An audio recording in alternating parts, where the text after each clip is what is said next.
Chess master episode 41ற்கு உங்களை வரவேற்கிறோம். இன்று நாம் மிகவும் தந்திரமான மற்றும் ஆக்ரோஷமான ட்ரொம்பவுஸ்கி அட்டாக் இந்த முறையை பற்றி பார்க்கப் போகிறோம். இது சிப்பாய் T4 மற்றும் மந்திரி G5 இடத்துக்கு நகர்வதன் மூலம் தொடங்குகிறது. ட்ரொம்பவுஸ்கி அட்டாக் முறையானது வெள்ளை சிப்பாய் T4 மற்றும் கருப்பு குதிரை F6 ஆடிய பிறகு தொடங்குகிறது.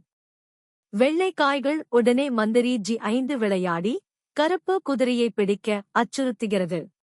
இது வழக்கமான இந்தியன் டிஃபென்ஸ் முறைகளில் இருந்து மாறுபட்டது. இதில் முக்கிய வியூகம் என்னவென்றால், கருப்பு குதிரையை பிடிப்பதன் மூலம் அவர்களின் சிப்பாய் அமைப்பை சிதைப்பது அல்லது அவர்களை அசௌகரியமான நிலைக்கு தள்ளுவது ஆகும்.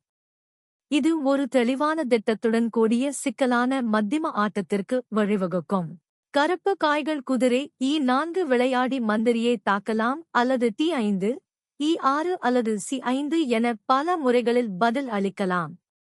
ஒவ்வொரு நகர்வும் ஒரு வித்தியாசமான மற்றும் விறுவிறுப்பான ஆட்டத்தை உருவாக்கும்.